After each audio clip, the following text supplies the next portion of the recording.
करते हैं। मैं बताता हूँ जातवाद का दर्द। हाँ, हम लोग कर रहे हैं ना, हम लोग कर रहे हैं। आप भी नहीं कर रहे, जो आप बैनर पे लिखे हाँ, हैं उसके मुद्दे पर देखिए हमारी मांगे क्या क्या है उस पर बता दें। जातीय आरक्षण खत्म, हाँ एकदम खत्म होना चाहिए आज।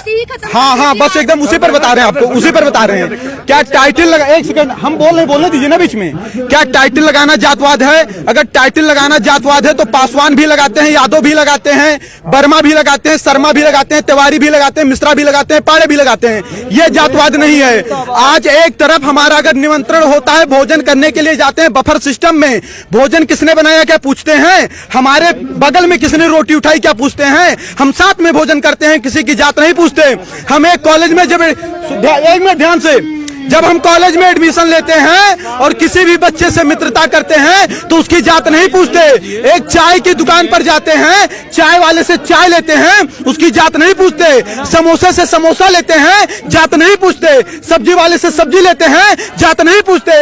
लेकिन जब हम सरकारी काउंटर पर फार्म भरने जाते हैं तो हमारी जात पूछी जाती है।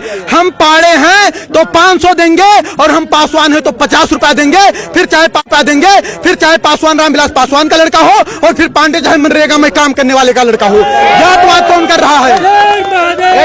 पूछना है तो पूछिए, आप पूछिए प्रश्न। क्या बेनिफिट होगा अगर ये खत्म हो जाएगा? देखिए बाबा साहब अम्बेडकर ने कहा 10 साल के लिए रिजर्वेशन होना चाहिए। इस देश के चंद गद्दार नेता आज क्या कह रहे हैं कि आज 70 साल बाद बाबा साहब भी आ जाएंगे लेकिन आरक्षण नहीं खत्म होने देंगे। तो क्या वो बाबा साहब के सिद्धांत पर चल रहे हैं?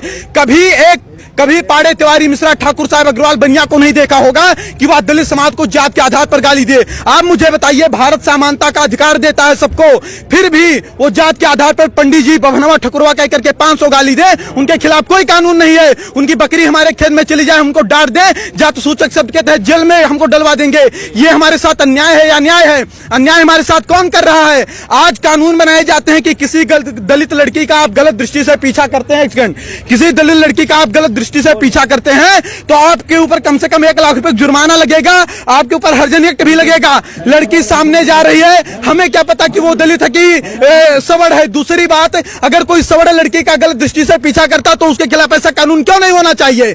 ये भेदभाव हो रहा है कि नहीं हो रहा है? आज मैं स्वयं 8वीं क्लास में पढ़ता था, मैं 1.5 साल का था, तभी हमारे पिताजी खत्म हो गए थे। 300 रुपया फीस जमा करना था, गुरुजी ने कहा बेटा नहीं जमा करोगे नाम काट देंगे। हमें फीस जमा करना था। हमारी माताजी कर्जा रुपया लेकर के आई, जबकि हमारे मित्र राजेश आर्य थे जो कि 80 से आते थे, उनके पिताजी 500 रुपया दिए, उनका 200 पड़ा, हमारा 300 पड़ा। गुरुजी से मैंने कहा कि गुरुजी कर्जा मैं लेकर के आया हूँ, ब्याज पर मुझे रुपया देना पड़ेगा, 300 मुझसे क्यों लिया गया? उन्होंने बताया कि आप जनरल वर्ग से हो। मुझे पता नहीं था कि जनरल वर्ग क्या होता है। अब सोचिए आप, जातवाद की बीज कहां से पैदा हुई?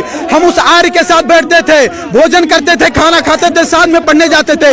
हमने जातवाद नहीं किया, लेकिन हम पाड़े थे इसलिए 300 रुपया लिया गया, हम ब्याज पर लेकर आए थे, भुखमरी के कगार पर थे, ये हमसे नहीं पूछा गया। जात के आधार पर तो शोषण हमारा हो रहा है 70 साल। आप बताइए, एक छोटी सी बात बताइएगा, भारत का संविधान कहता है, एक वहां देख के बोलो ना, भारत का संविधान कहता है कि अगर किसी का बाप 302 करेगा तो उसकी सजा उसके बाप को मिलेगी, बेटे को नहीं मिलेगी। सही कह रहा हूं, गलत कह रहा हूं? अगर मैं किसी का मर्डर करता हूं तो उसकी सजा मेरे भाई को मिलेगी या मुझे मिलेगी? किसे मिलेगी? मुझे मिलेगी ना। तो सोचिए 1947 के पहले जो शोषण हुआ, ना शोषण करने वाले जिंदा हैं और जिनका शोषण हुआ ना वो जिंदा हैं। फिर उसका बदला 1999, 92 और 95 में पैदा होने वाले बच्चे से क्यों लिया जा रहा है? आज अगर 70 साल से सारे नेताओं के भाषण सुन लीजिए, क्या कहते हैं कि यह सरकार दलितों की है, पिछड़ों की है, शोषितों की है, वंचितों की है। फिर भी 70 साल से दलित दलित है, शोषित शोषित है, वंचित वंचित है। तो इसका जिम्मेदार सरकार है कि सवर्ण है? इसका जिम्मेदार संविधान है कि सवर्ण है? सवर्ण के ऊपर कैसे आरोप लगाया जा सकता है? हम नरेगा में काम करें, हम मजदूरी करें, हम ठेला लगाएं, लेकिन पंडित जी हैं इसलिए मुझे अच्छे स्कूल में एडमिशन नहीं मिलेगा, 90% लाकर मुझे फेल कर दिया जाएगा। क्या मुझे इस देश में न्याय नहीं मिलना चाहिए? और अगर न्याय देने की क्षमता इस देश की सरकारें नहीं रखती हैं तो खुल करके कह दें कि आप इस देश के नागरिक नहीं हो, हमारे मताधिकार भी छीन लें। फिर क्यों कह रहे हैं, हमारे वोट क्यों ले रहे हैं वो लोग? SC/ST एक्ट का 10 महीने जेल है। अब आप क्या मांग रख रहे हैं? अगर इन मांगों को नहीं माना जाए, हमारी मांग यह है कि देखिए एक समय था, एक कालखंड था जब जातवादिता रही होगी, आज जातवादिता नहीं है। यहाँ जितने लोग आए मैंने किसी की जात नहीं पूछी, सबसे हाथ मिलाया, नमस्ते प्रणाम किया। आज कोई ऐसा नहीं करता। अंतरजातीय विवाह, आपको पता होगा कि भारत का संविधान कहता है कि 18 साल की लड़की हो जाएगी तो स्वेच्छा से शादी करने के लिए वह निर्णय ले सकती है कि नहीं है? तो अब शादी अंतरजातीय करना है कि जातीय करना है, वो लड़कियों के ऊपर निर्भर है। बाप उस पर दबाव नहीं बना सकता है, उस पर आप हम पर भी प्रेशर नहीं बना सकती हैं। और आपको बता दूं, अगर अंतरजातीय शादी करने से जातवाद खत्म होता तो अंबेडकर की वाइफ भी ब्राह्मण थी, वो क्यों नहीं ब्राह्मण हो गए अंबेडकर जी? वो दलित के दलित क्यों रह गए? रामविलास पासवान ब्राह्मण क्यों नहीं हो गए? वो दलित के दलित क्यों हैं? ये चंद लोग मलाई काट रहे हैं। आज गांव का गरीब दलित गोबर और मिट्टी में पड़ा है और दलित का मुद्दा उठाने वाले लोग मर्सिडीज से चल रहे हैं। उसके बाद उनका शोषण वो करते हैं। 22.5% दलितों का रिजर्वेशन, क्या उसमें कोई सवर जा सकता है? नहीं जा सकता। उसका लाभ कौन ले रहा है? दलित ही तो ले रहा है। अगर कहीं पर आरक्षित सीट आती है तो वहां चुनाव कौन लड़ेगा? दलित ही तो लड़ेगा, सवर तो लड़ नहीं पाएगा। फिर उनका अधिकार कौन खा रहा है? 56,000 करोड़ अनुसूचित जात के लिए और 39,000 करोड़ अनुसूचित जनजात के लिए ये जात के आधार पर बजट है। अगर जात के आधार पर ये बजट आए तो उन्हीं के जात के लोग खाए कि हम लोग खा लिए? फिर आरोप हमारे ऊपर कैसे लगाया जा रहा है कि हम उनका शोषण कर रहे हैं? ठीक है, और कोई बात हो तो बताइए।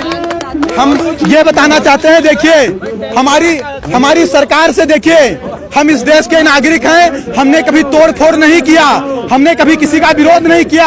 हमने, एक सेकंड बोलने नहीं दीजिए ना, 1 मिनट रुक जाइए, 1 मिनट रुक जाइए, कुछ बोलने दीजिए ना। हमने कभी सरकार के खिलाफ आवाज नहीं उठाई, हमने कभी तोड़ फोड़ नहीं किया, हमने बस नहीं जलाए, हमने ट्रेन नहीं फूकी। हमारी मांग हमेशा शांति से रही है। बाप दादा देश के लिए, धर्म के लिए लड़ते लड़ते मर गए, उनके बच्चे आज सिस्टम से लड़ करके मर रहे हैं। 2 लाख ब्राह्मणों के जनेऊ तोड़वा दिए गए, गर्दनें कटवा दी गई। 12-12 साल के राजपूत बच्चे, उनकी माएं तिलक लगा करके युद्ध क्षेत्र में भेज देती थी, तब हमारा धर्म बचा। हम देश और धर्म के लिए लड़ते लड़ते मर गए, हमारे बाप दादा मर गए, आज हम सिस्टम से लड़कर मर रहे हैं। क्या इसीलिए लड़कर मरे थे? हमारी मांग है कि राष्ट्रीय सोड़ आयोग का गठन हो, सभी में गरीबी होती है, जात के आधार पर आरक्षण न होकर आर्थिक आधार पर दीजिए और SC/ST एक्ट में जांच की व्यवस्था हो। क्योंकि अगर हमें अधिकार नहीं है जात सूचक शब्द के तहत किसी दलित को गाली देने की, तो किसी दलित को भी अधिकार नहीं होना चाहिए कि जात सूचक शब्द के तहत हमें गाली दें। बार बार कहते हैं 5000 वर्ष से शोषण किए हो, तुम यूरेशिया से आए हो, यूरेशिया चले जाओ। क्या इनके बाप का देश है? अगर इनके बाप का देश है तो मंगल पांडे जब गोली चला रहे थे तब कहाँ चले गए थे लोग? कहाँ चले गए थे लोग?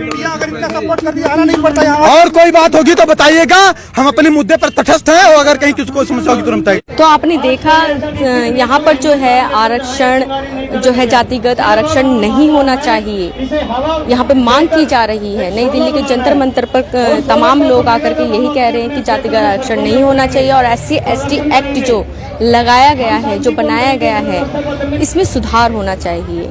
क्यों है कि इन सब चीज़ों को जो है सरकार इस पे सुनवाई करे, इस पे संज्ञान ले, जो ये मांग रहे हैं। और जेठेरी जी जो है रामलीला मैदान में उनका आमरण अनशन चलता रहेगा। जो इनकी मांगे हैं वह पूरी होनी चाहिए। इन्हीं मांगों के